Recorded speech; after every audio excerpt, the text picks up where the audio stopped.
Assalamualaikum warahmatullahi wabarakatuh. Bismillah, alhamdulillah.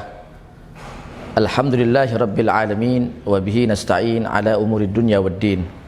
Allahumma salli wa sallim wa barik wa karrim wa habbib wa majid wa azim ala sayyidina Muhammadin miftahi babi rahmatillah adada ma fi ilmillah salatan wa salaman daimaini bidawami mulkillah wa ala alihi wa sahbihi adada kulli dzarratin alfa marrah.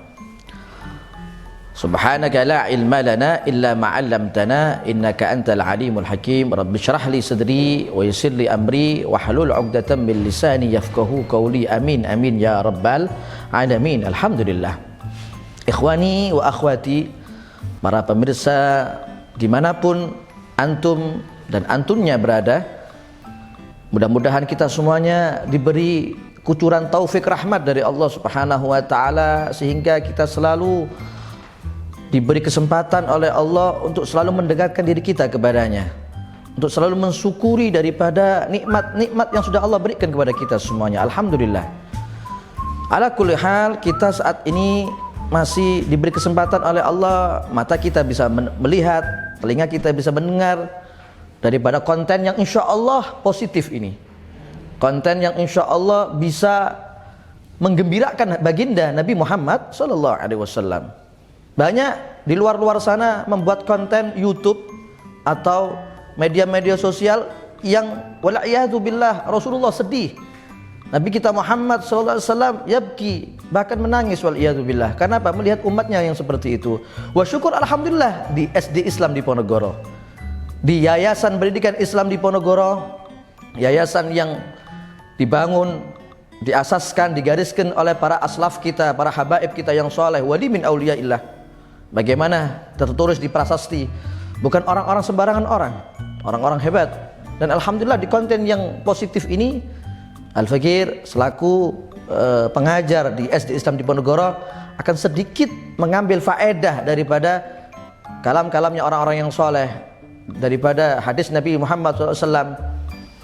Rasulullah SAW menyebutkan di dalam sebuah hadisnya yang tertulis di dalam kitab Al-Manhajus Sawi, yang dikarang, yang ditulis oleh, yang ditertibkan oleh Al-Allamah Faqihud Dunya Al-Habib Zain bin Ibrahim bin Smith. Beliau seorang sadah, seorang habib yang lahir di kota Bogor tapi besar sampai sekarang ada di kota Madinah. Beliau mempunyai karangan kitab yang bernama Al-Manhajus Sawi. Kitab ini masyhur bukan cuma di Indonesia, bahkan di belahan negara-negara yang lainnya dibaca ini kitab, karena isinya yang luar biasa hebatnya. Di situ di bab-bab pertama Rasulullah SAW bersabda dalam sebuah hadisnya, ad-dunya mal'unah. Ya, Al-Habib Zain ini beliau seorang allamah faqihud dunya, sampai ada yang mengatakan faqihud dunya, wong sing banget alim fikih di zaman sekarang ini. Faqihud dunya Al-Habib Zain bin Ibrahim bin Smith. Dan alhamdulillah termasuk yayasan kita, kota kita Solo ini pernah disinggahi oleh beliau. Syukur alhamdulillah. Makanya pentingnya kita duduk dengan orang-orang seperti beliau. Beliau bagaimana menuliskan di dalam kitab Al-Manhajus Sawi, ad-dunya mal'unah, kata Rasulullah. Dunia ini dilaknat oleh Allah Subhanahu wa taala. Apa sih isi dunia itu? Ya. Apakah cuma materi, fulus, uang dan lain sebagainya? Makanya ad-dunya mal'unah, dunia dilaknat oleh Allah Subhanahu wa taala. Mal'unun ma fiha. Begitu juga isi daripada dunia. Isinya dunia apa? Seorang suami punya istri, atau istri punya suami, punya anak, harta benda, rumah, mobil, semuanya yang ada ta'alluqnya dengan dunia dilaknat semua oleh Allah Subhanahu wa taala. Bahkan kamera ini juga dunia, akan dilaknat oleh Allah Subhanahu wa taala. Kecuali ada beberapa poin yang dunia tersebut tidak bakal dilaknat oleh Allah Subhanahu wa taala. Ini yang ngomong bukan seorang ulama, bukan seorang biasa-biasa, tapi guru-gurunya ulama, datuk-datuknya para habaib kita, yakni baginda Nabi kita Muhammad sallallahu alaihi wasallam. Ad-dunya mal'unah, dunia dilaknat oleh Allah. Mal'unun ma fiha, Begitu juga isi daripada dunia. Isi dunia apa? Harta, anak, istri, mobil, rumah, dan lain sebagainya. Kenikmatan-kenikmatan dunia itu semua bakal dilaknat oleh Allah Subhanahu wa taala. Kecuali bagi siapa dunia dan seisinya tidak bakal dilaknat oleh Allah Subhanahu wa taala, illa zikrullah. Kecuali dunia itu dimiliki oleh orang yang selalu mengingatkan dia kepada Allah Subhanahu wa taala. Dia punya mobil, dia punya rumah, dia punya anak, dia punya istri, dia punya suami, bukan malah menjauh dari Allah Subhanahu wa taala, melainkan mendapatkan daripada kenikmatan dekat dia kepada Allah Subhanahu wa taala. Dia punya HP bagus, iPhone semisal. Dia dengan berbangga dirinya, dia beli iPhone sampai orang tuanya nyari hutangan ke sana ke sini. Tidak ada lain untuk apa sih? Ya, dunia itu semua dilaknat, kecuali memang dia mempunyai dunia tersebut, dia beli HP iPhone yang mahal tersebut untuk dakwah. Bagus. Pahala. Dan bakal dilaknat oleh Allah Subhanahu wa taala. Kita punya mobil. Tujuannya untuk apa kita punya mobil? Untuk meringankan daripada tubuh kita ke majelis-majelis yang baik atau menolong orang yang dalam keadaan kesusahan. Walhasil semua yang ada dalam dunia untuk dikenalkan, untuk mendekatkan kita kepada Allah Subhanahu wa taala. Dunia yang kita miliki tidak bakal dilaknat oleh Allah Subhanahu wa taala. Ada sebagian ulama juga menafsirkan orang yang ahli zikir, orang yang selalu dimanapun tempat, dimanapun keadaan dia selalu ingat kepada Allah. Lah orang tersebut tidak bakal dilaknat dunianya oleh Allah Subhanahu wa taala.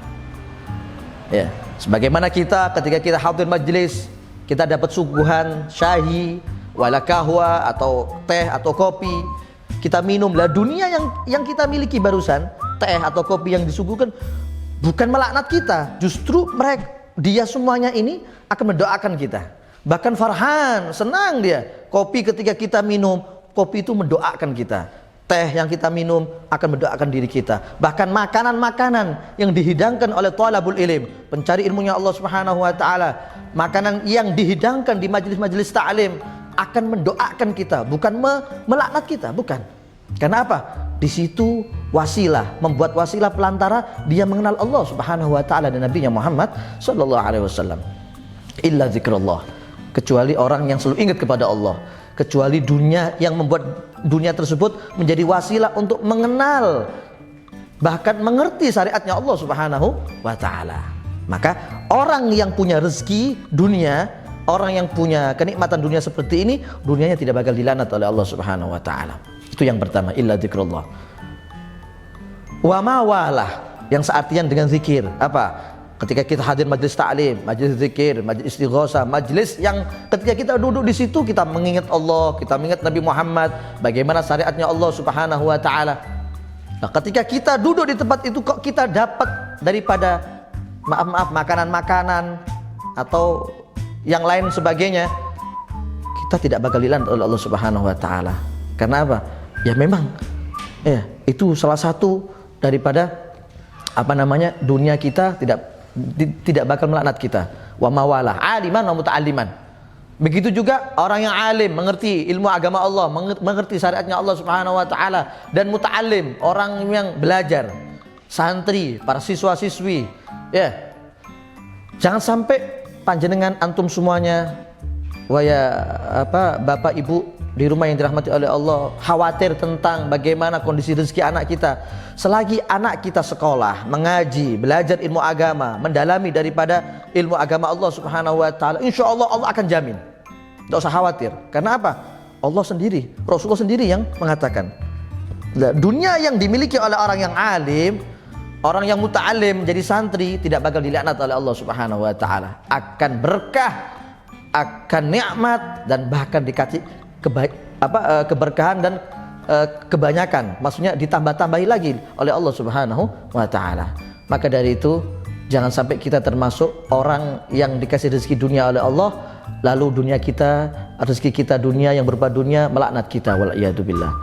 Maka dari itu ikhwani wa akhwati, para pemirsa dimanapun anda berada, alhamdulillah, syukur ya putra putri panjenengan didudukkan, disekolahkan di tempat atharus salaf, bekas-bekasnya orang-orang soleh di sini banyak. Bagaimana dulu para habaib kita, orang-orang tua kita dulu yang duduk di tempat ini tempat yang penuh berkah.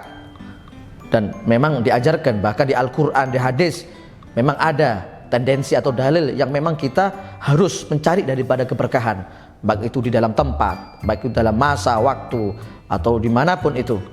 Karena pentingnya kita hidup harus menggapai daripada keberkahan. Syukur kita, alhamdulillah, anak-anak kita ditaruh di sini, dititipkan di sini, di lembaga ini, lembaga yang bukan asal-asal lembaga yang diasaskan oleh para aulia Allah Subhanahu wa taala, wali-walinya Allah Subhanahu wa taala. Maka dari itu, yang terakhir, ingat sebagaimana pesan Nabi Muhammad, dunia semuanya dilaknat oleh Allah Subhanahu wa taala, bila zikrullah, kecuali dunia yang dimiliki oleh orang yang selalu ingat kepada Allah. Kecuali orang yang mempunyai rezeki tersebut, dunia tersebut, membuat wasilah ingat kepada Allah, syariatnya Allah Subhanahu wa taala, tidak bakal dilaknat oleh Allah Subhanahu wa taala. Illa zikrullah wa mawala, yang seartinya dengan zikir apa? Sering majelis ta'lim, hadir majelis istighatsah, hadir duduk di tempat-tempat yang baik, dan kita mendapat rezeki orang tersebut, tidak bakal dilaknat oleh Allah Subhanahu wa taala. Aliman wa muta'alliman, dan orang yang mengerti agama, orang alim, orang soleh, orang yang betul-betul mumpuni dalam ilmu agama, dan orang yang menjadi santri, muta'allim, thalabul ilm. Nah, menjadi santri bukan cuma setahun 2 tahun. Kalau bisa kita nobatkan santri selama-lamanya. Jangan sampai kita mentang-mentang kita sudah tua terus kita berhenti mencari ilmu agama. La, tidak. Tapi justru selagi nyawa kita ada di dalam sanubari kita, di dalam dada kita, di dalam diri kita, sebelum Allah mencabut nyawa kita, kita niati diri kita sebagai muta'allim, sebagai orang pelajar, santri, thalabul ilm, sampai kita wafat dalam keadaan dalam kondisi kita itu diridhoi oleh Allah dan Nabi Muhammad sallallahu alaihi wasallam sebagai santri hakiki, santri yang betul-betul santri. Mudah-mudahan kita semuanya, kehidupan kita diberkahi oleh Allah Subhanahu wa taala, dan insyaallah orang tua kita di rumah dijaga oleh Allah Subhanahu wa taala, dikasih rezeki yang melimpah ruah. Dan kita minta kepada Allah Subhanahu wa taala, khususnya anak-anak kita, anak-anak yang dititipkan di SD Islam Diponegoro ini, atau di Yayasan Pendidikan Islam Diponegoro yang ada di Surakarta ini, jadi anak yang saleh, salihah, anak-anak yang bisa dibanggakan oleh baginda Nabi Muhammad sallallahu alaihi wasallam, anak-anak yang kelak menjadi uswah bagi para jamaahnya, bagi para pengikutnya, dan tentunya baginda Nabi kita Farhan dengan anak-anak kita, dengan kita semuanya menjadi umat yang terbaik, dan selalu dinanti-nanti kedatangan kita oleh baginda Nabi Muhammad sallallahu alaihi wasallam melalui daripada ridhonya dan ridho Allah Subhanahu wa taala. Wa hadza minni wal 'afwu minkum. Assalamualaikum warahmatullahi wabarakatuh.